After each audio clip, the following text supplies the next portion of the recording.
வணக்கம் and hello friends. Jagan Aadi book தமிழுக்கு உங்கள் அன்போடு அழைக்கிறேன். அகால மரணம்னுட்டு நிறைய பேர் பார்த்துருக்கீங்க, நிறைய பேர் சப்போர்ட்டும் கொடுத்துருக்கீங்க. 1600 பேருக்கு மேலே பார்த்துருக்கீங்க. ரொம்ப தேங்க்ஸ். பட் பார்க்குறவங்க யாருமே சப்ஸ்கிரைப் பண்ண மாட்டேங்கிறீங்க. ஸோ ப்ளீஸ் சப்ஸ்கிரைப் பண்ணுங்கள். ஸோ எங்களுக்கு ஒரு நல்ல ஒரு மோட்டிவேஷனாகவும் இருக்கும். அதுக்கப்புறம் இப்போது அகால மரணம் வந்து கண்டினியூட்டி போடுறோம். ஸோ அது எப்படி இருக்குன்னு கேட்டுட்டு லைக் ஷேர் சப்ஸ்கிரைப் பண்ணுங்கள். அப்புறம் நிறைய இம்ப்ரூவ்மெண்ட் பண்ணியிருக்கோம்.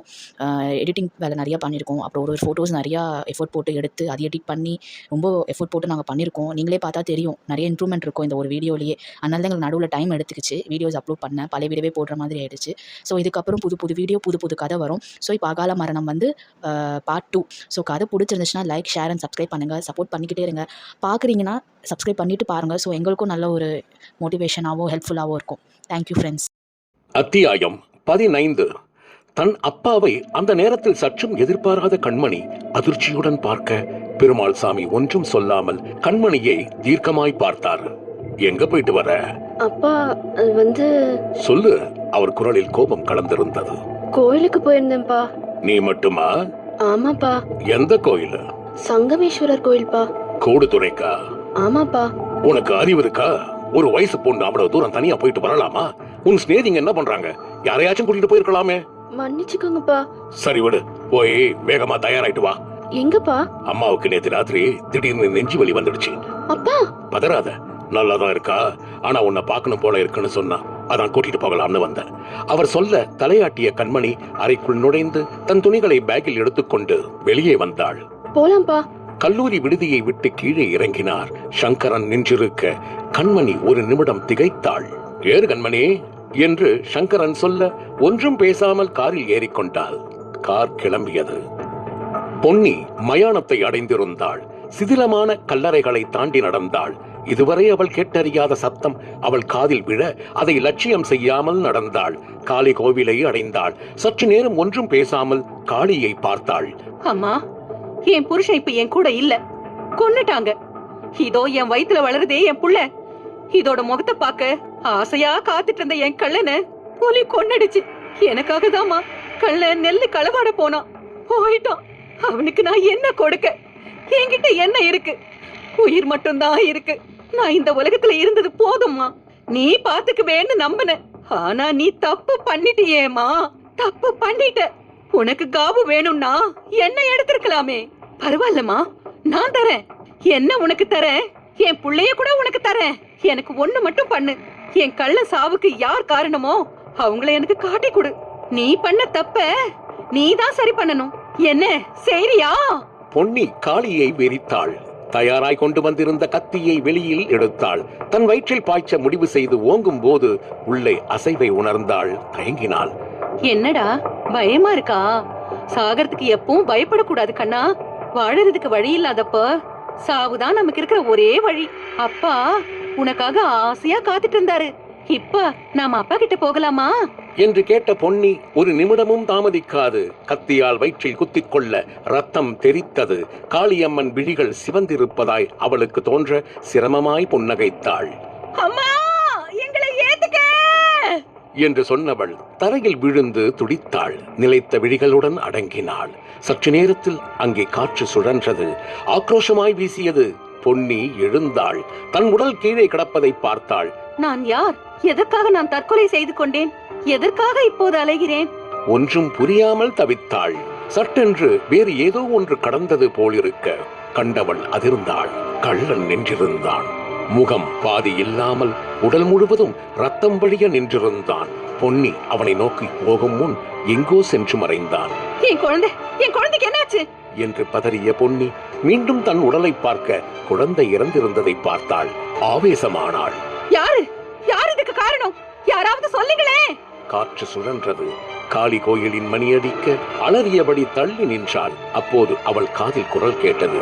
பொன்னி, நீ எதுக்காக தற்கொலை பண்ணிக்கிட்டியோ அந்த நோக்கம் நிச்சயமா நடக்கும். நீ யாரு? என்ன தெரியலையா என்று கேட்டவள் தன் உருவத்தை பொன்னியிடம் காட்டினாள். அது சில மாதங்களுக்கு முன் கிணற்றில் விழுந்து தற்கொலை செய்து கொண்ட ருக்கு. பொன்னி அதிர்ச்சியுடன் பார்த்தாள். ருக்கு, நீயா? ஆமா. நீ? ஆமா, செத்துட்ட. நீயும் செத்துட்ட, தெரியும் தானே என்று ருக்கு கேட்க பொன்னி வெறித்தாள். ருக்கு தொடர்ந்தாள். காரணம் காரியம் இல்லாம யாரும் இப்படி அலைய மாட்டோம். ஆனா என்ன காரணம்னு நமக்கு சம்பந்தப்பட்டவங்களை பார்க்குற வரைக்கும் தெரியாது. ஆனா பார்த்துட்டோன்னு வை, அன்னைக்கு தான் அவங்களுக்கு அது கடைசி நாள். ருக்கு சொல்ல பொன்னி மௌனமாய் கேட்டாள்.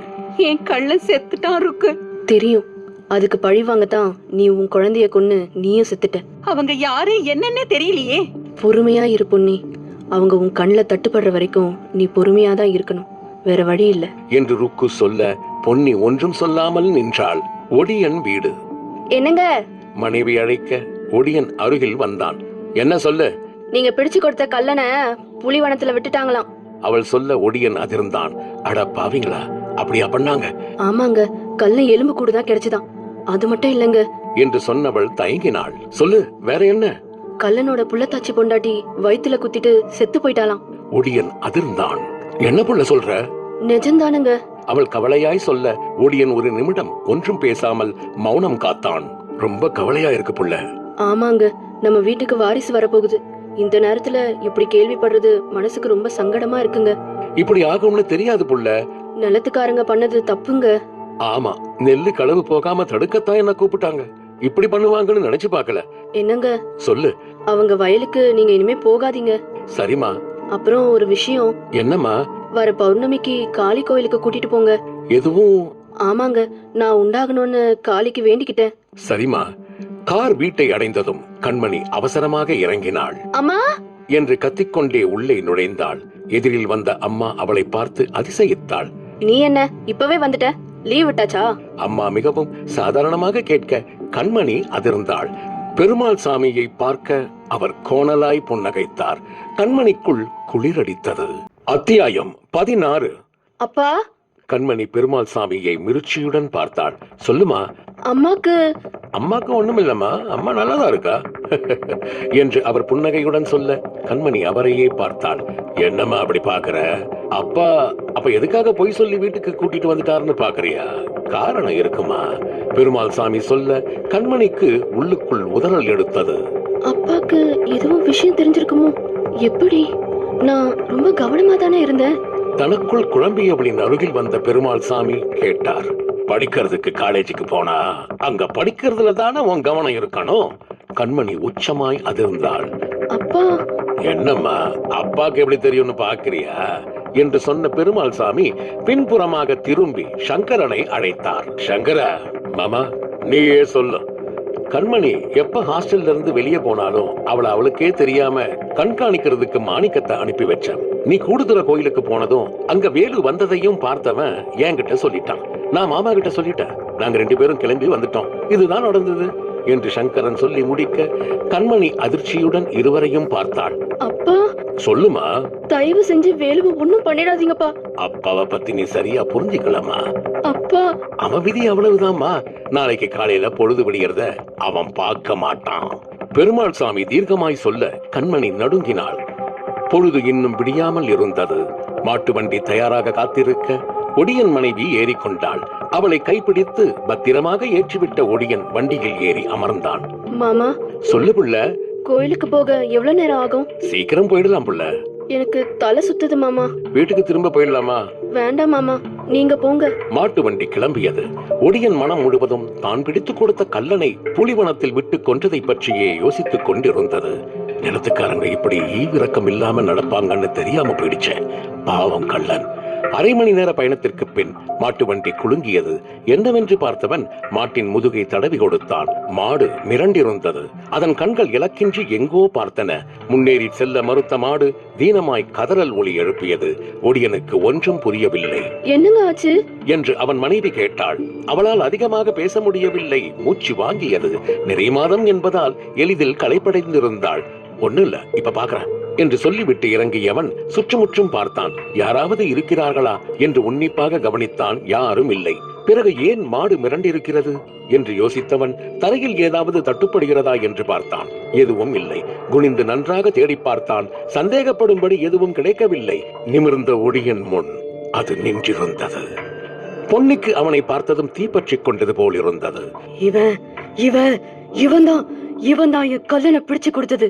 திரும்ப திரும்ப அதே எண்ணமே ஓட அவனை வெறித்தாள்.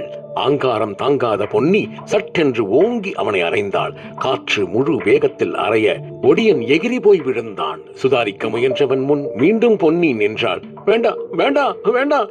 ஒடியன் பரிதாபமாய் கத்தினான். யார்கிட்டடா என் கல்லனை பிடிச்சு கொடுத்த? பொன்னியின் குரல் விட்டு விட்டு வர ஒடியனுக்கு புரிந்தது. இது கள்ளனின் மனைவியின் ஆவி. ஒடியன் ஏதோ சொல்ல முயல பொன்னி அவனை தூக்கினாள். அவன் கதற கதற அவனை மீண்டும் தரையில் வீசினாள். தூரப் போய் விழுந்த ஒடியன் எழ முயன்று முடியாமல் அவளை தவிப்புடன் பார்த்தான். பொன்னி அங்காரமாய் கத்தினாள். யார்கிட்ட பிடிச்சு கொடுத்த கல்லன? நான் சொல்லிடுறேன். ஒடியன் கத்த பொன்னி ஒரு நிமிடம் அமைதியாக நின்றாள். அவங்க 2 பேரு செங்கண்ணன் காளையன் 2 பேரும் அண்ணன் தம்பிங்க. எங்கடா இருக்காங்க? ஒடியன் பதறியபடி இடத்தை சொன்னான். பொன்னி ஆவேசமாக சிரித்தபடி அவனை நெருங்கினாள். அப்போது வண்டிக்குள் மயங்கி இருந்த அவன் மனைவி நடந்ததை பார்த்து அலறினாள். பொன்னியின் பார்வை அவள் மீது விழுந்தது. ஒடியன் மனைவி நடப்பதை நம்ப முடியாமல் பார்த்தாள். 2 கையெடுத்து பொன்னியை கும்பிட்டாள். அம்மா, நீ கொடூரமானவ இல்ல, வயிற்று புள்ள தாச்சு. உன்கிட்ட பிச்சை கேக்குற, என் மேல கருணை காட்டு. என் புருஷனை ஒண்ணும் பண்ணிடாத, விட்டுடுமா. நெடுஞ்சான் கடையாக தரையில் விழுந்தாள். காற்று வீசாமல் அமைதியாக இருந்தது. ஒடியன் பார்த்து கொண்டிருக்கும் போதே பொன்னி எங்கோ மறைந்தாள். பொன்னியின் ஆவி தன்னை ஒன்றும் செய்யாமல் போய்விட்டது என்பதை ஒடியனால் நம்ப முடியவில்லை. அவனுக்கு மனம் நெகிழ்ந்தது. பொழுது இருட்டி இருந்தது. வயலில் நெற்கதிர்கள் காற்றுக்கு அசைந்தாடின. காளையன் காவலுக்கு வர அவனுடன் கையில் தீப்பந்தம் ஒன்றை வெளிச்சத்திற்கு ஏற்றியபடி ஒருவன் நடந்து வந்தான். குமணா, அண்ணா, எனக்கு மனசு சரியில்லடா. என்னன்னா சொல்றீங்க? கல்லனை புலிவனத்துல கொன்னது ரொம்ப தப்புடா என்று காளையன் சொல்ல குமணன் மௌனமாய் காளையனை பார்த்தான். அண்ணன் சொல்றப்ப என்னால மறுத்து பேச முடியல என்று காளையன் சொல்லிவிட்டு பெருமூச்செறிந்தான். அப்போது பயிர்கள் இயல்புக்கு மாறாக அசைந்ததை பார்த்த குமணன் திடுக்கிட்டான். அண்ணா, உள்ள யாரோ இருக்காங்க. நீங்க என்கிட்ட பேச்சு கொடுக்கிற மாதிரியே தொடர்ந்து பேசுங்க. நான் போய் யாருன்னு பாக்குறேன். குமணன் பதட்டமாக சொல்ல அவன் பதட்டம் காளையனையும் ஒட்டி கொண்டது. குமணா, நான் என்ன சொல்ல வரேன்னா என்று காளையன் பேசிக்கொண்டே கண்களால் குமணனுக்கு ஜாடை காட்ட குமணன் தீப்பந்தத்தை காளையனிடம் கொடுத்துவிட்டு வேறு பகுதி வழியாக உள்ளே நுழைந்தான். மனம் படபடவென்று அடித்துக் கொண்டது. தன் குருவாலை தொட்டு பார்த்து கொண்டான். இருட்டில் எதுவும் சரியாக தெரியாததால் அசைவு சத்தத்தை வைத்து முன்னேறினான். சந்தேகத்திற்குரிய இடத்தை வந்தவுடன் ஒரு நிமிடம் யோசித்தான். தன்னிடம் இருந்த தீக்குச்சியை தீப்பெட்டியில் உரசினான். வெளிச்சம் எல்லா இடங்களுக்கும் பரவ அனைத்து இடங்களையும் கண்களால் அலசினான். யாரும் இல்லாதது போல்தான் தோன்றியது. எதற்கும் இன்னும் கொஞ்ச தூரம் போய் பார்ப்போம் என்று நினைத்து உள்ளே சென்று பார்த்தவன் அதிர்ந்தான். ஒரு நாட்டு நாய் தன் ஒளிரும் கண்களுடன் நாக்கை தொங்க போட்டபடி மூச்சிறைத்தது. அவனை நோக்கி ஆவேசமாக வந்தது. குமணன் ஒரு நிமிடம் திகைத்தான். சட்டென்று இன்னொரு தீக்குச்சியை பற்ற வைத்தான். தீயை பார்த்த நாய் தயங்கியது, பின்வாங்கியது. அதே நேரத்தில் எதையோ பார்த்து பயந்தது போல் வித்தியாசமாக குறைக்க ஆரம்பித்தது.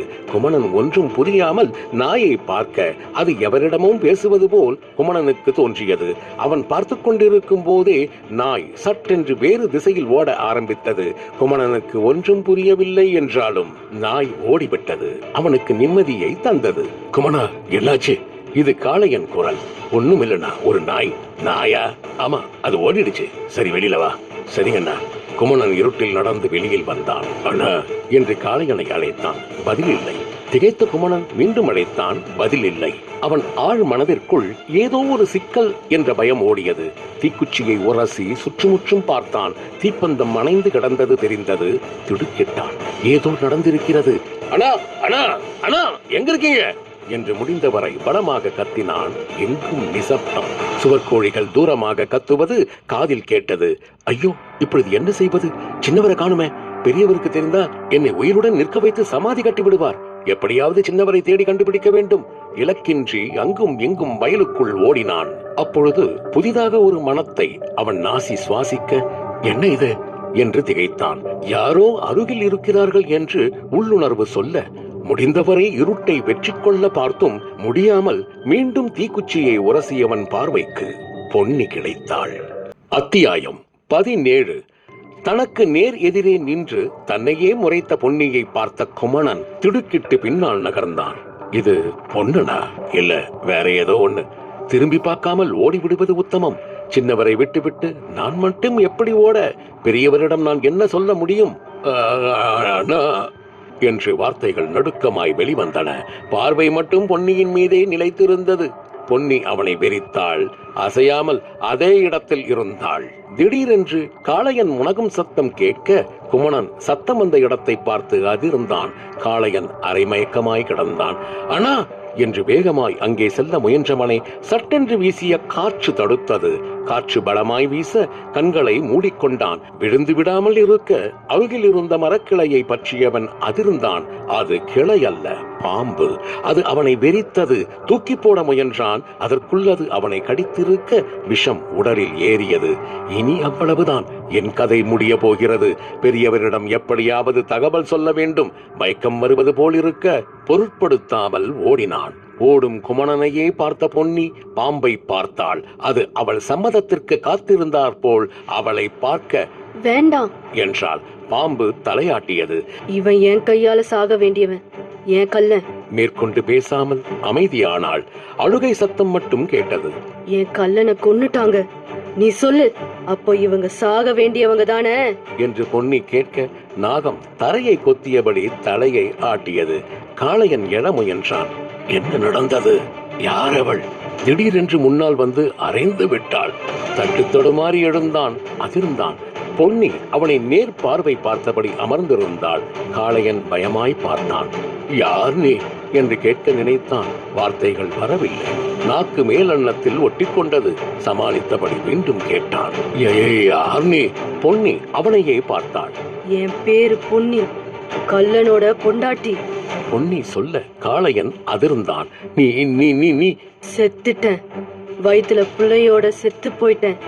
கல்லன் இல்லாத இடத்துல எனக்கு மட்டும் என்ன வேலை? உனக்கு ஒண்ணு தெரியுமா? என்னோட கல்ல ரொம்ப நல்லவன், எந்த தப்பும் பண்ணல. சூழ்நிலை, பஞ்சம், எங்க ஊர்லயே யார்கிட்டயும் எதுவுமே இல்ல. பொண்டாட்டி வயித்துல பிள்ளையோட இருக்கா, புருஷன் என்ன பண்ணணும்? என்னை பத்தி மட்டும் யோசிச்சு உன்னோட வயலுக்கு வந்து திருடி மாட்டிக்கிட்டான். அவன் பண்ணது தப்புதான். வாழ்க்கையில அவன் பண்ண ஒரே தப்பு. ஆனா அதுக்காக புலிவனத்துல விட்டு புலிய வச்சு கொன்னது தர்மமா என்று பொன்னி கேட்க காளையன் மனம் இறங்கியது. தப்புதான், நாங்க தப்பு பண்ணிட்டோம், எங்களை மன்னிச்சிடு. கல்லன் செத்துட்டான்னு கேள்விப்பட்டதும் அப்பவே எனக்கு மூச்சு நின்னுடுச்சு. அவன் சாவுக்கு யார் யார் காரணமோ அவங்க இந்த பூமியில இருக்க கூடாது. நான் என்ன பண்ண முடியும்? வயித்துல பிள்ளைய வச்சுட்டு தனிமரமா என்னால என்ன பண்ண முடியும்? ஆனா செத்து போயிட்டா நான் நினைச்சதெல்லாம் நடக்கணும். செத்துட்டேன், இப்போ நான் நினைச்சது நடக்க போகுது என்று சொன்ன பொன்னி எழுந்தாள். காளையன் தப்பித்து ஓட முயன்றான். தன்னால் முடிந்தவரை ஓடினான். மூச்சு வாங்கியது. எங்கே வந்திருக்கிறோம் என்று பார்த்தான். அதிர்ந்தான். அதே இடத்தில் நின்று கொண்டிருந்தான். எதிரில் பொன்னி அவனையே தீர்க்கமாய் பார்த்தாள். நான் உயிரோட இருக்கும்போது யாருக்கும் எந்த தீங்கும் பண்ணதில்ல. நீ என்ன கொண்டு இருந்தா உன்னை மன்னிச்சிருப்பேன். ஆனா நீ என்னோட கல்லனை கொண்டு இருக்க. நான் உன்னை மன்னிச்சுட்டா அப்புறம் கல்ல மேல நான் வச்சிருக்கிற பாசத்துக்கு என்ன மரியாதை இருக்க முடியும்? சொல்லு என்று பேசிய பொன்னி அவனை நெருங்கினாள். வேண்டாம், என்னை விட்டுடு என்று காளையன் கதறினான். அடுத்த நொடி அங்கே ஒரு பெரிய சத்தம் கேட்டது. காளையன் நெஞ்செலும்பு இரண்டாக உடையும் சத்தம் அது. அவனை ஒரு கையால் பிடித்த பொன்னி மறு கையால் ஓங்கி அறைந்ததில் அவன் நெஞ்சு உடைந்து வாயில் ரத்தம் வர துடித்தான். அவன் துடிப்பதையே கொஞ்ச நேரம் பார்த்த பொன்னி அவனை வீசி எறிந்தாள். தூரமாக போய் விழுந்தவன் துடிப்பு சற்று நேரத்தில் அடங்கியது. பொன்னியின் சிரிப்பு சத்தம் அந்த காட்டில் படு பயங்கரமாய் கேட்டது. மாமா சங்கரன் அருகில் வந்து நிற்க பெருமாள் சாமி அவனை கேள்வியாக பார்த்தார். சொல்லு மாப்பிள, இப்ப மணி 3 மாமா, எப்ப போலான்னு சொல்ற? பொழுது விடியட்டுமே. மாமா, பொழுது விடியறதுக்கு முன்னாடியே நாம செய்ய வேண்டிய காரியத்தை செஞ்சுட்டு வந்துடலாம். அப்படியா சொல்ற? ஆமா மாமா, பொழுது விடிஞ்சிடுச்சுன்னா அவன் எங்கேயாவது தப்பிச்சிடுவான். சங்கரன் சொல்ல பெருமாள் சாமி ஒரு நிமிடம் யோசித்தார். இவன் சொல்வதும் சரிதான். ஏனென்றால் செய்ய போகும் காரியம் அப்படி. இரவோடு இரவாக பொழுது விடுவதற்குள் செய்துவிட்டு வருவது மிகவும் உத்தமம். சங்கரனை பார்த்து சொன்னார். சரி வா போலாம். ஏற்படலாம் எப்படி? எல்லாமே தயார் மாமா. பெருமாள் சாமி காரில் ஏறிக்கொள்ள சங்கரன் காரை எடுத்தான். கார் அவர்களுக்கு சொந்தமான சவுக்கு தோப்பிற்கு சென்றது. சங்கரா, மாமா எங்க நேரா சவுக்கு தோப்புக்கு போற? அவனை போய் தூக்கிட்டு வர வேண்டாமா? பெருமாள் சாமி கேட்க சங்கரன் புன்னகைத்தான். அவனை தூக்கிட்டு வரதுக்கு ஏற்பாடு பண்ணிட்ட மாமா. பெருமாள் சாமி அவனை புன்னகையுடன் பார்த்தார். சங்கரா, மாமா நீ லேசுப்பட்டவும் இல்லப்பா. பெருமாள் சாமி சொல்ல சங்கரன் புன்னகைத்தபடி காரை ஓட்டினான். அடுத்த அரை மணி நேரத்தில் சவுக்குத்தோப்பு வந்தது. காரை ஓரிடத்தில் பார்க் செய்துவிட்டு இறங்கி நடந்தனர். சிறிது தூரம் நடந்திருப்பர். அந்த முனகல் சத்தம் கேட்டது. யாரா நீங்க? என்ன விடுங்கடா, எங்க அம்மா பாவண்டா, என்ன ஒண்ணும் பண்ணிடாதீங்க என்று வேலுவின் சத்தம் கேட்க சங்கரன் ஒரு தீக்குச்சியை உரசினான். வேலு கைகள் இரண்டும் பின்புறமாக கட்டப்பட்டிருந்தான். அருகில் சங்கரனின் அடியாட்கள் இருவர் நின்றிருந்தனர். சங்கரனை பார்த்து புன்னகைத்தனர். பெருமாள் சாமி வேலுவை சிறிது நேரம் பார்த்தார். பளீரென்று அவன் முகத்தில் அடித்தார். உள்ளே வாய்க்குள் ரத்தம் உப்புகரித்தது. ஏண்டா சின்ன ஜாதி நாய, போனா போகுதுன்னு எங்க வீட்டுக்குள்ள விட்டா உனக்கு என்னோட பொண்ணு கேக்குதா என்று கேட்ட பெருமாள் சாமி அவனை எட்டி உதைக்க வேலு வலி தாங்காமல் துடித்தான். என்ன மன்னிச்சிடுங்க ஐயா, நான் இனிமே உங்க பொண்ணு இருக்கிற தச பக்கம் கூட வரமாட்டேன், என்ன விட்டுடுங்க ஐயா என்று பரிதாபமாய் கத்திய வேலுவை புன்னகையுடன் பார்த்தான் சங்கரன். அந்த அறிவு முதல்லயே இருந்திருக்கணும். இனிமே நீ சும்மா இருந்தா கூட எங்க வீட்டு பொண்ணு உன்னை பார்க்காம நிம்மதியா இருக்க மாட்டா. ஒரே வழி என்ன தெரியுமா என்று சங்கரன் கேட்க புரியாமல் பயத்துடன் பார்த்தான் வேலு. நீ இல்லாம போறதுதான் நல்லது. நீ செத்துட்டேன்னு வை, கண்மணி கொஞ்ச நாள் அழுதுகிட்டு இருப்பா. அதுக்கப்புறம் நாங்க பாக்குற மாப்பிளைய பார்த்து கல்யாணம் பண்ணிக்கிட்டு சந்தோஷமா இருப்பா என்று சொன்ன பெருமாள் சாமி சங்கரனிடம் திரும்பினார். சங்கரா மாமா, அபிஷேகம் நீ பண்ணு, தீபாரதனை நான் காட்டுறேன் என்று பெருமாள் சாமி சொல்ல சங்கரன் அடியாட்களில் ஒருவனை பார்க்க அவன் தயாராக வைத்திருந்த பெட்ரோல் கேனை சங்கரனிடம் கொடுத்தான். அதை பார்த்த வேலு அலறினான். ஐயா வேண்டாங்க, ஐயா வேண்டாங்க என்று பதறி துடித்தவன் அருகில் சென்ற சங்கரன் அவன் அலறலை கண்டுகொள்ளாமல் அவன் மீது பெட்ரோலை ஊற்றினான். ஐயா வேண்டாங்க ஐயா, ஐயா வேண்டாங்க ஐயா, ஐயா வேண்டாங்க ஐயா என்று வேலு கைகள் கட்டப்பட்ட நிலையில் தரையில் உருண்டபடி கதறினான். பெருமாள் சாமி தீக்குச்சியை உரசினார். சற்றும் யோசிக்காமல் உரசிய தீக்குச்சியை வேலு மீது வீச வேலுவின் உடலை தீ நாக்குகள் சூழ வேலு துடித்தான். ஓட முயன்று முடியாமல் கீழே விழுந்தான். கண்மணி என்று கத்தியவன் அலறல் சத்தம் ஓய பெருமாள் சாமி சங்கரனை பார்க்க சங்கரன் தன் அடியாட்களிடம் சொன்னான்.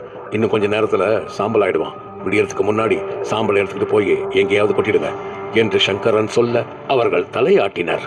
செங்கண்ணன் தூங்க முயற்சித்தும் தூக்கம் வராமல் புரண்டு கொண்டிருந்த வேளையில் வெளியே நாய் ஊளையிட்டது.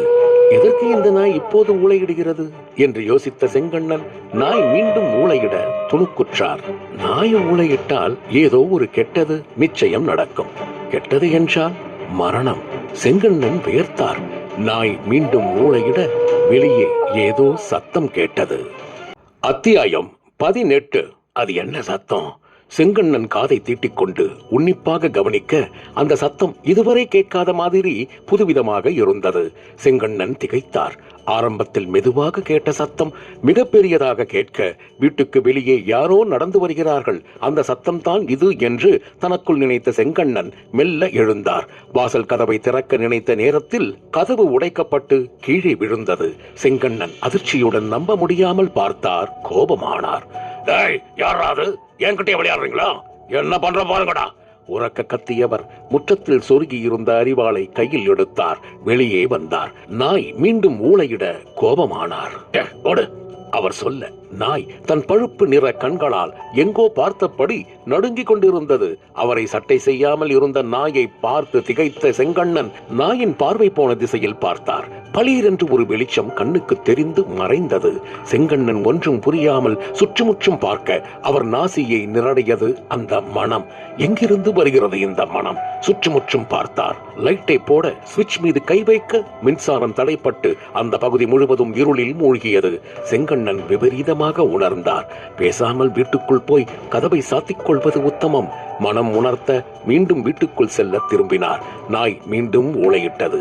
கோபமும் பதட்டமும் ஒருங்கே கலந்த உணர்வில் தவித்தவர் தன் ஏழாமையை நாயிடம் காட்டினார். இலக்கின்றி ஓங்கி உதைக்க அவர் கால் நாயின் மீது பட்டு அது தீனமாய் கதறியபடி ஓடியது. கதவின் மீது கை வைத்து திறக்க முயன்றவர் தன்னை யாரோ இழுக்கிறார்கள் என்றுணர்ந்து படபடப்புடன் திரும்பினார். உடல் முழுவதும் வியர்த்து கொட்டியது. யாரது என்று வார்த்தைகள் குழறின. சட்டென்று தடைப்பட்ட மின்சாரம் வர சுற்றுமுற்றும் பார்த்தவர் யாருமில்லை என்பதை அறிந்து நிம்மதி பெருமூச்சு விட்டார். சட்டை ஆணியில் மாட்டியிருக்க அதை எடுக்க முயன்றார். முடியவில்லை. உடனடியாக உள்ளே சென்று விட வேண்டும் என்ற உணர்வில் சட்டையை கிழித்தபடி வீட்டிற்குள் சென்றார். யாரோ ஒரு பெண் தரையில் அமர்ந்திருந்தது போல் தோன்ற கண்களை கசக்கி விட்டுக் கொண்டு மீண்டும் பார்த்தார்.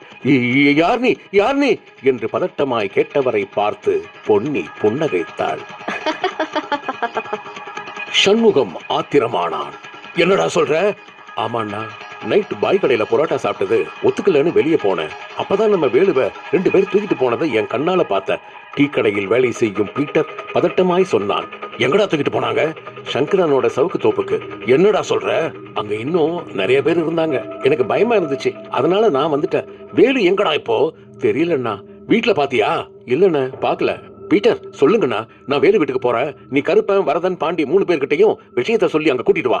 சரிண்ணா. சண்முகம் வேலுவின் வீட்டை நோக்கி ஓடினான். ஒடியன் யோசனையில் ஆழ்ந்திருந்தான். மாமா. மனைவி அவனை அழைக்க திரும்பி பார்த்தான். சொல்லு புள்ள. நான் ஒன்னு சொன்னா கேப்பீங்களா மாமா? சொல்லு புள்ள.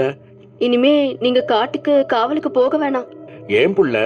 களவாணிங்களை எப்படி நடத்தணும்னு நிலத்துக்காரங்களுக்கு தெரியல மாமா. அதுக்கும் நமக்கும் சம்பந்தம்? ஒடியன் முடிக்கும் முன் அவன் மனைவி குறுக்கிட்டாள். இருக்கு மாமா, நிச்சயம் இருக்கு என்று அவள் சொல்ல ஒடியன் அவளையே பார்த்தான். என்ன புள்ள சொல்ற?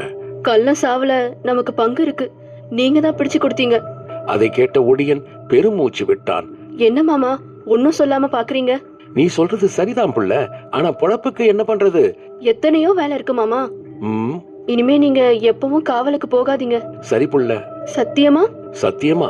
ஒடியன் சொல்ல அவன் மனைவி திடீரென்று வயிற்றை பிடித்துக் கொண்டு அலறினாள்.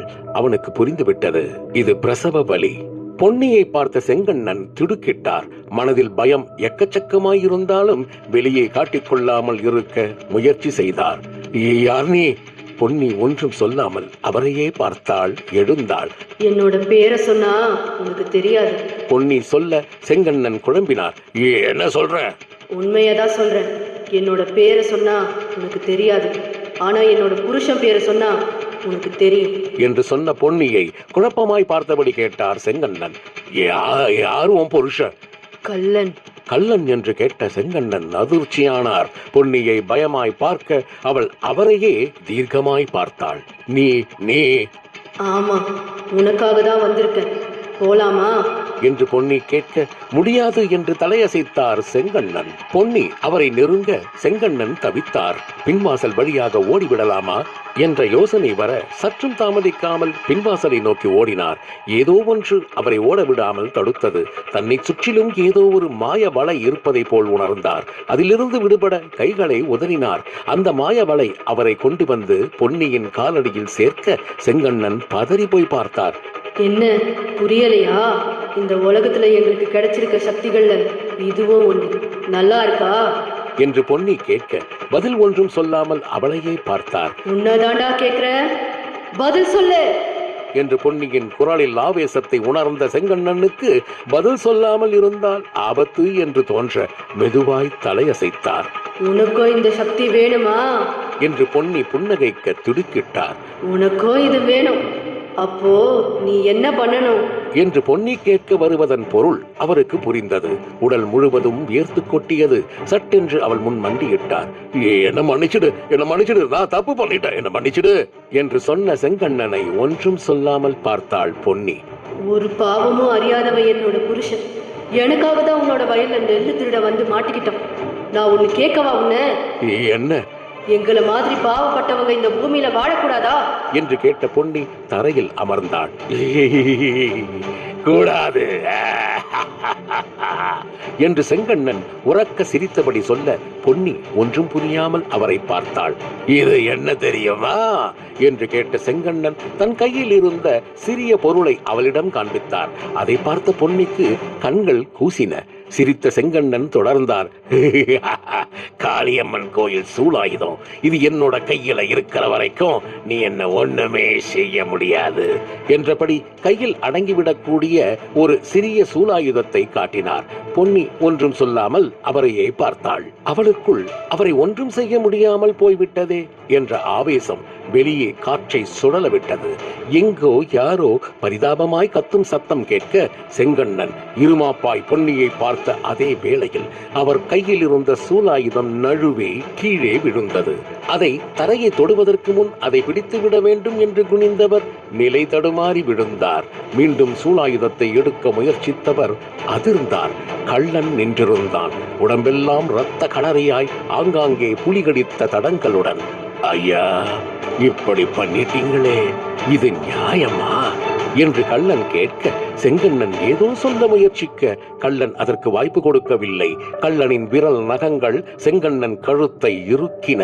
ரத்தம் பீரிட செங்கண்ணன் அலறி துடித்தார். அவரது நெஞ்சை கீறிய கள்ளன் அப்படியே அவரை தரையில் ஓங்கி அடிக்க துடித்தார், கதறினார். மீண்டும் கள்ளன் அவரை தரையில் ஓங்கி அடிக்க அவர் தலை தரையில் மோதி சிதறியது.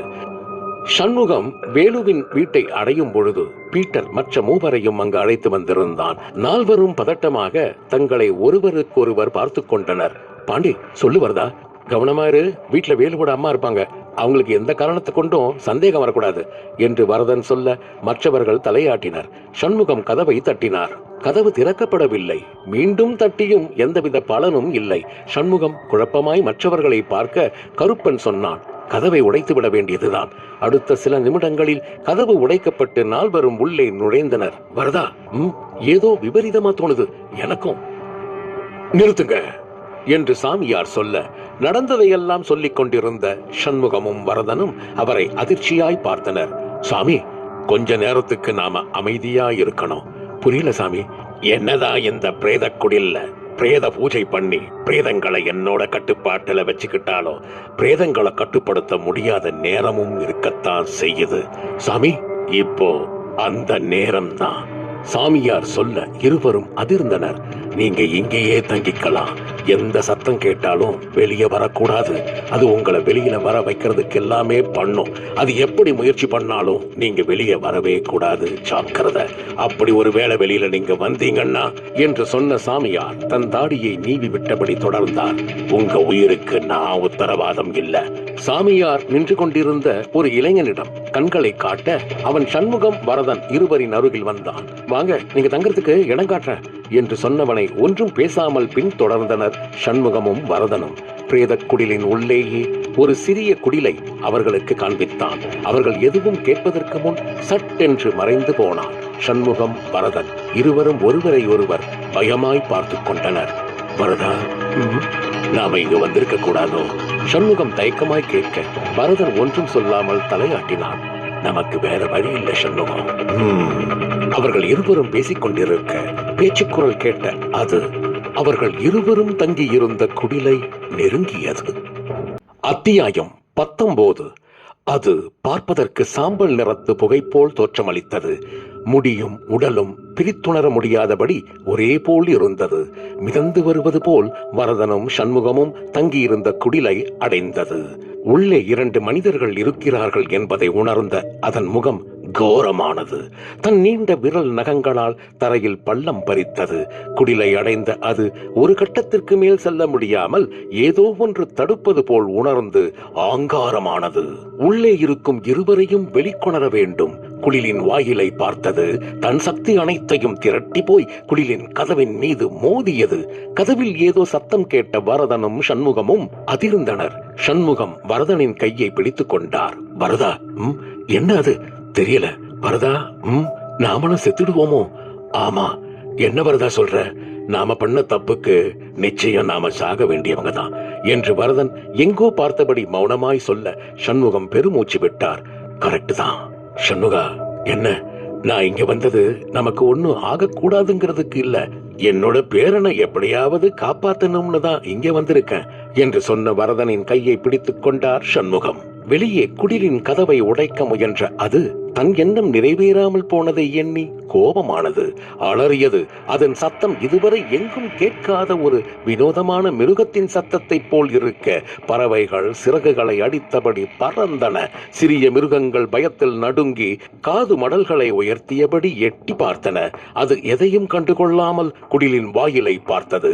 சுற்றுமுற்றும் நுழைந்த அதன் பார்வை அங்கே வந்த ஒரு ஓநாய் மீது பட கோரமாய் புன்னகைத்தபடி அதை நெருங்கியது. அதை மிக அருகில் பார்த்த ஓநாய் தப்பிக்க முயற்சி செய்ய ஓநாயால் முடியவில்லை. ஓநாயின் உடம்புக்குள் அது சர்வ சாதாரணமாக நுழைந்தது. நிமிட நேரத்தில் ஓநாயின் பார்வை முற்றிலும் வேறு விதமாக வெறித்தனமாக மாறியது. நாக்கை தொங்க போட்டபடி வெறியுடன் குடிலின் வாயிலை பார்த்தது. ஓநாய் குடிலின் வாயிலை தன் தலையால் முட்ட தாழ்பால் விடுபட ஆரம்பித்தது. இருட்டு அனைத்து இடங்களிலும் ஈசிக்கொண்டிருக்க விஸ்வா புரண்டு படுத்தான். உறக்கம் வரவில்லை. ஏதோ விபரீதமாக நடக்கப் போகிறது என்று அவன் உள்ளுணர்வு எச்சரித்துக் கொண்டே இருந்தது. அருகில் உறங்கிக் கொண்டிருந்த கோகுலின் தலையை பாசமாய் தடவினான். இந்து உறங்குகிறாளா என்று பார்த்தவன் திகைத்தான். இந்து உறங்காமல் அவனையே வெறித்தாள். இந்து என்று விஸ்வா அழைக்க அவள் பதில் ஒன்றும் சொல்லாமல் அவனை தொடர்ந்து வெறித்தாள். விஸ்வா திகைத்தான். ஏன் இந்து பதில் ஒன்றும் சொல்லாமல் என்னையே வெறிக்கிறாள்?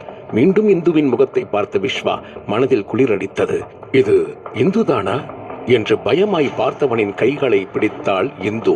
விஸ்வா அதிர்ச்சியுடன் பார்க்க இந்து அவனை அழைத்தாள். விஸ்வா, இது இந்துவின் குரல் தான். விஸ்வா நிம்மதி பெருமூச்சு விட்டான். என்னாச்சு இந்து? நான் கூப்பிடுறது கூட தெரியாம ஏதோ யோசனையில இருக்க. என்னாச்சு?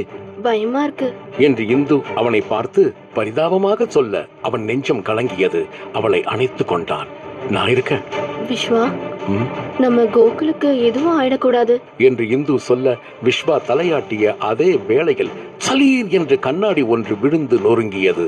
இந்து நடுங்கினாள். விஸ்வா, பயப்படாத, என்னன்னு பாக்குறேன் என்று சொன்னவன் இதயம் தாறுமாறாக துடிக்க மெல்ல எழுந்தான். உள்றும் கதவை திறந்தான். வெளியில் வந்தான். ஹாலில் மாட்டப்பட்டிருந்த நிலை கண்ணாடி கீழே விழுந்து நொறுங்கி இருந்தது. அவசரமாய் சுற்றுமுற்றும் பார்த்தான். சந்தேகத்திற்கிடமாக ஒன்றும் இல்லை. வெளியில் போய் பார்க்கலாமா என்ற எண்ணம் தோன்ற அதை புறக்கணித்தான். அப்பா என்ன சொல்லியிருக்காரு? எதுக்கும் வெளியே போகக்கூடாது என்றுதானே. நான் திரும்பி வர வரைக்கும் வீட்லயே இரு என்று சொல்லிவிட்டு போயிருக்கிறார். விஸ்வா மணி பார்த்தான். அதிகாலை 3:30 மணி. இனி எங்க தூங்குறது? தூங்க வேண்டாம். அப்படியே வெறுமனே படுத்து நேரத்தை கடத்த வேண்டியதுதான். தனக்குள் எண்ணிய விஸ்வா உள்ளறைக்கு திரும்ப முயல அப்போதுதான் அந்த சத்தம் அவனுக்கு கேட்டது. இது என்ன சத்தம்? கற்கள் ஒன்றோடு ஒன்று மோதுவது போல் அவசரமாய் தன் பார்வையால் ஹாலை அலசினான். ஒன்றுமில்லை.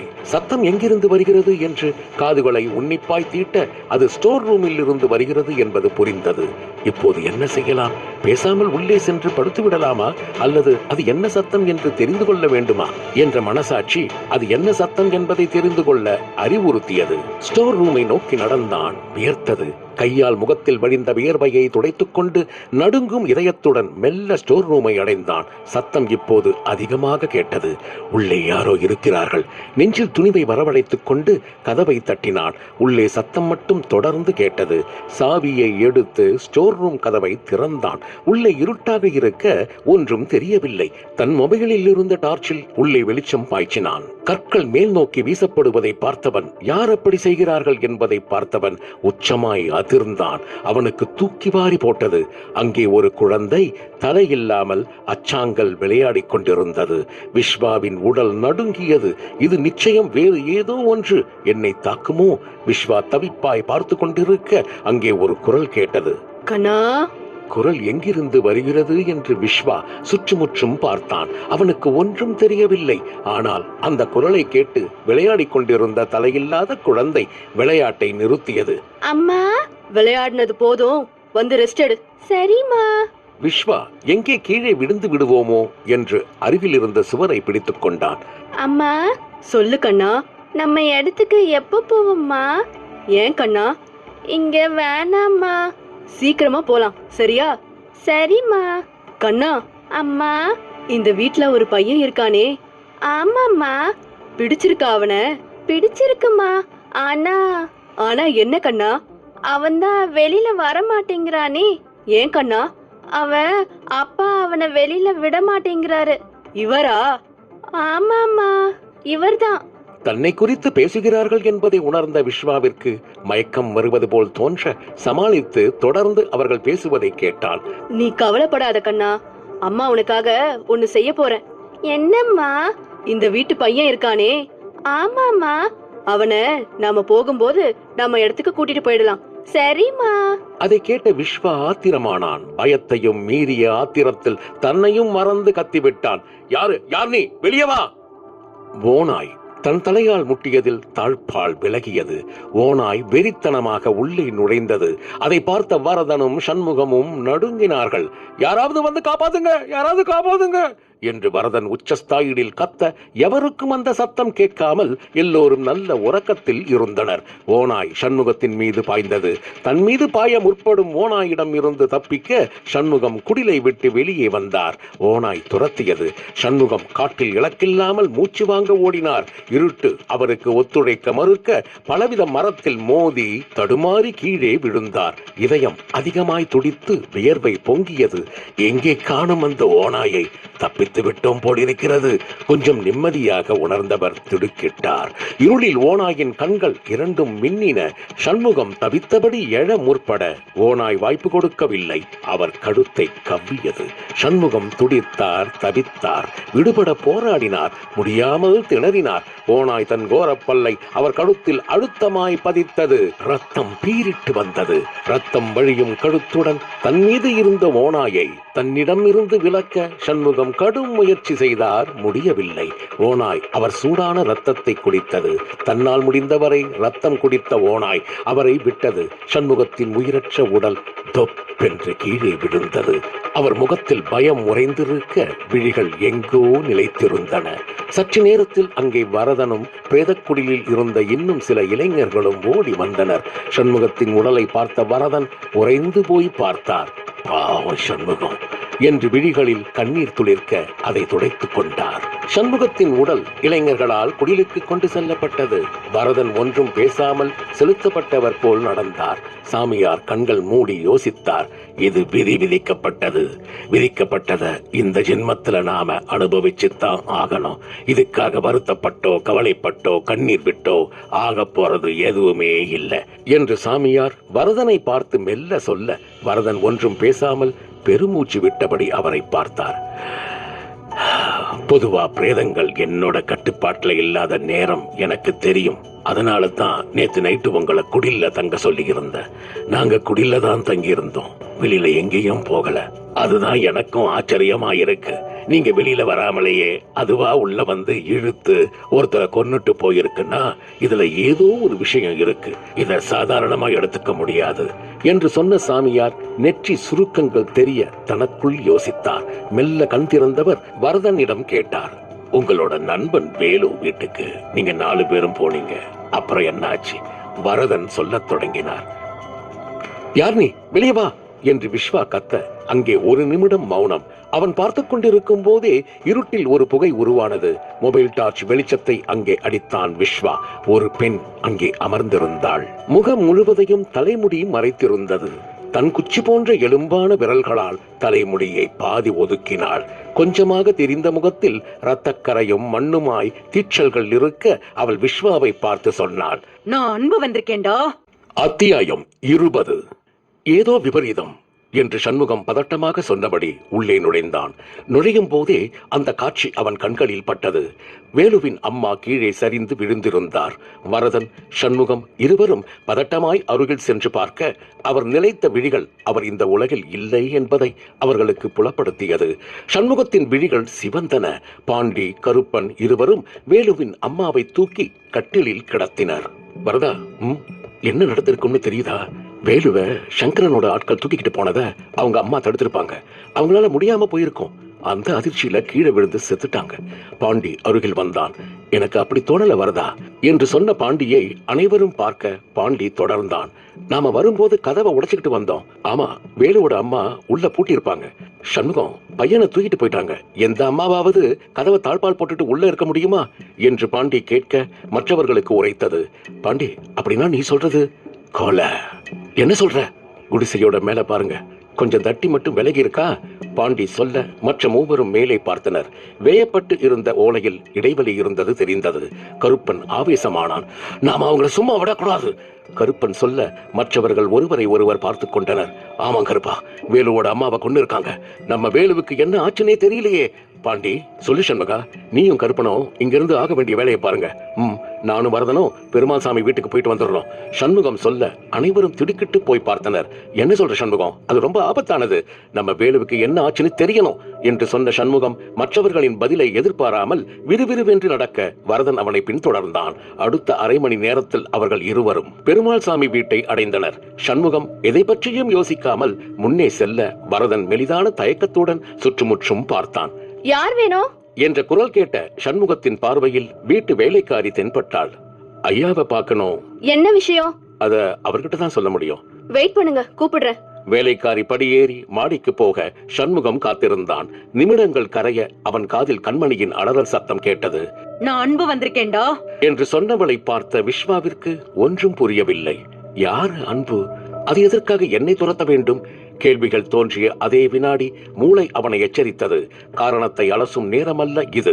இங்கிருந்து எப்படியாவது தப்பித்துக்கொள். விஸ்வாவின் பார்வை அன்புவின் மீதே இருந்தது. தரையில் அமர்ந்திருந்த அன்பு மெல்ல எழுந்தாள். சூழ்நிலையின் விபரீதத்தை உணர்ந்த விஸ்வா சட்டென்று வெளியே வந்து அரை கதவை தாழிட்டான். ரத்தம் தலைக்கு பாய்ந்ததில் எண்ணம் பரபரத்தது. என்ன செய்யலாம்? யோசிக்க அவனுக்கு விடை ஒன்றும் கிடைக்கவில்லை. அன்பு ஆங்காரமானாள். கதவு வெறித்தனமாக தட்டப்பட்டது. விஸ்வா பயத்துடன் பார்க்கும் போதே கதவு விரிசல் விட ஆரம்பித்தது. இன்னும் சற்று நேரத்தில் கதவு உடைப்பட்டு அன்பு வெளியே வந்து விடுவாள். அவள் வெளியே வந்துவிட்டால் கோகுலை காப்பாற்றுவது என்பது மிகவும் கடினம். விஸ்வா, ஏதாவது செய் என்று மூளை கட்டளையிட சுற்றுமுற்றும் பார்த்தவன் கண்களில் அது கிடைத்தது. முனீஸ்வரன் கோயில் பிரசாதம். வேகமாய் பாய்ந்து போய் எடுத்தான். எப்படியாவது இதை கோகுலின் நெற்றியில் பூசிவிட வேண்டும் என்று எண்ணியவன் உள் அறையை நோக்கி ஓட அன்பு கதவை உடைத்தபடி அவனுக்கு முன்பாக வந்து நின்றாள். ஒன்றும் புரியாத விஸ்வா சட்டென்று அவள் முன்பாக மண்டியிட்டான். நீ யாரு என்னன்னு எனக்கு தெரியாது. நான் இதுவரைக்கும் யாருக்கும் எந்த துரோகமும் பண்ணல. நீயும் ஒரு குழந்தைக்கு அம்மா. தயவு செஞ்சு என்னோட குழந்தைய ஒன்னும் பண்ணிடாத என்று கண்ணீர் வழிய கதறிய விஸ்வாவை பார்த்த அன்பு அவனையே பார்த்தாள். நானும் கத்தனேன், கதறினேன், கண்ணீர் விட்டேன். ஆனா உங்க அப்பா கேட்கல. என்னோட கண்ணாவ என்று ஏதோ சொல்ல முற்பட்டவள் சொல்ல முடியாமல் அழ ஆரம்பித்தாள். சற்று நேரம்தான் அழுகை ஆவேசமாக மாறி இருந்தது. டேய் என்று உச்சஸ்தாயில் கத்திய அன்பு தொடர்ந்தாள். நான் விடமாட்டேன்டா. விதிக்கப்பட்டது நடந்துதான் தீரும் என்று சொன்னவள் உள்ளறைக்கு செல்ல திரும்பினாள். அவளிடம் கெஞ்சுவது பயனளிக்காது என்பதை உணர்ந்த விஸ்வா சட்டென்று செயல்பட்டான். கையில் வைத்திருந்த முனீஸ்வரன் கோயில் பிரசாதத்தை அவளை நோக்கி எறிந்தான். விபூதி காற்றில் பரவியது. அவள் மேல் விபூதி பட அன்பு அலறி துடித்தாள். வேண்டாம் வேண்டாம் என்று கத்தினாள். கண்ணா என்று கத்தியபடி வெளியே ஓட முற்பட்டாள். அடுத்த 5 நிமிடங்களில் அங்கே எந்த ஒரு நிகழ்வும் நடக்காதது போல் அமைதியாக இருந்தது. அன்பு எங்காவது இருக்கிறாளா என்று விஸ்வா சுற்றுமுற்றும் பார்த்தான். எங்கும் இல்லை. அவசரமாக உள்ளறைக்கு ஓடியவன் உள்ளே நுழைந்து கதவை தாழிட்டான்.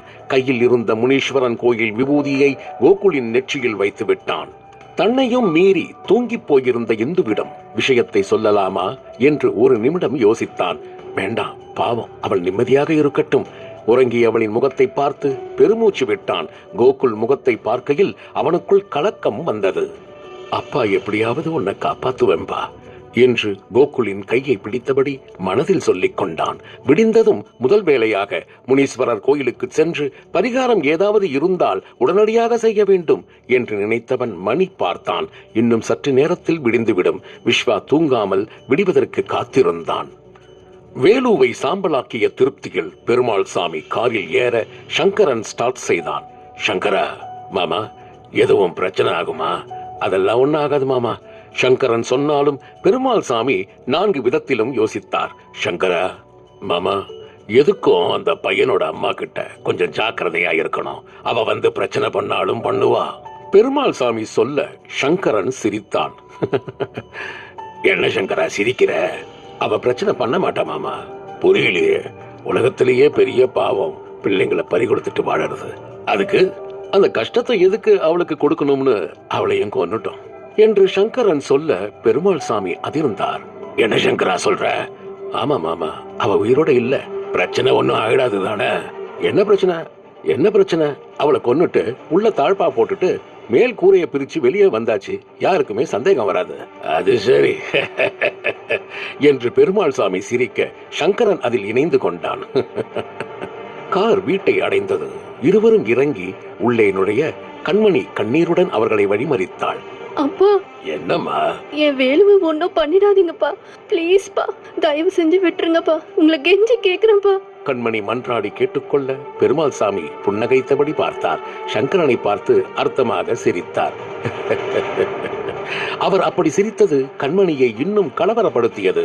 அப்பா, மன்னிச்சிடுமா, வேலு இப்போ உயிரோட இல்ல என்று பெருமாள் சாமி சொல்ல அதை நம்ப முடியாமல் அதிர்ச்சியாய் பார்த்தவள் வீறிட்டாள். அப்பா, அப்பதாம்மா சொல்ற. ஐயோ கடவுளே, வேலு பாவம்பா. ஆமாம்மா, அதனாலதான் நானே காசு கொடுத்து டவுனுக்கு அவனை படிக்க அனுப்பிச்சேன். ஆனா உண்ட வீட்டுக்கு ரெண்டகம் பண்ண எப்படிமா என்று பெருமாள் சாமி கேட்க கண்மணிக்கு அழுகை நிற்கவில்லை. அப்பா, சொல்லுமா. ஒரே ஒரு முறை வேலு உயிரோடு தான் இருக்கான்னு சொல்லுங்கப்பா. எனக்கு வேலு வேண்டாம்ப்பா. நீங்க பாக்குற மாப்பிள்ளைய கல்யாணம் பண்ணிக்கிறேன். தயவு செஞ்சு சொல்லுங்கப்பா என்று கண்மணி கண்ணீருடன் அவரை தவிப்பாய் பார்க்க பெருமாள் சாமி அவளை பார்ப்பதை தவிர்த்தார். என்ன மன்னிச்சிடுமா என்று அவர் சொல்ல கண்மணிக்கு புரிந்தது. வேலு இந்த உலகத்தில் இல்லை என்பதை அவள் மனம் ஏற்றுக்கொள்ள மறுக்க வேலு என்று உரத்த குரலில் அலறினாள். அவள் அலறலை பொருட்படுத்தாமல் பெருமாள் சாமியும் சங்கரனும் அவள் அறையில் இருந்து வெளியே வர வேலைக்காரி எதிரில் வந்து நின்றாள். ஐயா, உங்களை பாக்குறதுக்கு 2 பேர் வந்திருக்காங்க. வேலைக்காரி சொல்ல ஆச்சரியமாக கேட்டார். என்னையா இந்த நேரத்திலையா என்று கேட்டபடி பெருமாள் சாமி படியில் இறங்க சங்கரன் அவரை பின்தொடர்ந்தான். பெருமாள் சாமி இறங்கும் போது கீழே பார்த்தார். சண்முகமும் வரதனும் அவர் பார்வையில் பட்டுவிட அவர்கள் வேலுவின் நண்பர்கள் என்று தெரிந்தாலும் மிகவும் இயல்பாக அவர்கள் முன் வந்து நின்றார். யாரு? என்ன வேணும்? எங்க வேலுவை கொடுங்க, நாங்க போறோம் என்று சண்முகம் கேட்க பெருமாள் சாமிக்கு உள்ளுக்குள் உதறல் எடுத்தது. யாருக்கும் தெரியாது என்று நினைத்துத்தானே சாம்பலாக்கி விட்டு வந்திருக்கிறோம். இவன் எப்படி சரியாக இங்கே வந்து கேட்கிறான் என்று மனம் ஒரு பக்கம் யோசித்தாலும் மிகவும் இயல்பாக பதில் சொன்னார். யாருப்பா நீங்க? யாரு கேக்குறீங்க? அவர் அப்படி இயல்பாக கேட்டது வரதனை ஆத்திரமடைய செய்தது. நாங்கெல்லாம் தெரிஞ்சுதான் வந்திருக்கோம். எங்க வேலு எங்க என்று கேட்டவனை பெருமாள் சாமி முறைத்தார். உங்க வேலுவை காணும்னா போலீஸ் ஸ்டேஷன்ல போய் கம்ப்ளைண்ட் பண்ணுங்க. இங்க எதுக்கு வந்தீங்க? வெளியே போங்கடா என்று சங்கரன் இடையில் வந்து சொல்ல சண்முகம் ஏதோ சொல்ல முயன்றார். அதற்குள் ஆத்திரப்பட்ட வரதன் சங்கரனை அறைய முற்பட பெருமாள் சாமி வரதனை எட்டி உதைத்தார். அடி வயிற்றில் விழுந்த உதை வரதனை நிலைகுலைய வைத்தது. வயிற்றை பிடித்துக் கொண்டு சண்முகா என்று அவன் உரத்த குரலில் அலறியது சண்முகத்தை ஆவேசப்பட வைத்தது. சட்டென்று பெருமாள் சாமியின் கன்னத்தில் அறைந்தான். அதை கொஞ்சம் கூட நம்ப முடியாத பெருமாள் சாமி மெல்ல சண்முகத்தை நோக்கி முன்னேறினார். நடக்கப் போவதை உணர்ந்து கொண்ட வரதன் சண்முகத்தின் கையை சட்டென்று பிடித்து இழுத்தபடி வெளியே ஓடினான். சங்கரன் பின்னால் துரத்தி வர வரதனும் சண்முகமும் தங்கள் ஓட்டத்தின் வேகத்தை அதிகப்படுத்தினர். மூச்சு வாங்க ஓடியவர்கள் ஓர் இடம் வந்ததும் நின்றனர். வருதா? பெருமாள் சாமி சும்மா இருக்க மாட்டான். ஆமா, அவன் கண்டிப்பா நம்மள போட பாப்பான். அதுக்கு முன்னாடி நாம முந்திக்கணும் என்று சண்முகம் சொல்ல வரதன் திடுக்கிட்டான். என்ன சொல்ற சண்முகா? பெருமாள் சாமி சங்கரன் 2 பேரையும் சீக்கிரமா கொலை பண்ணணும்.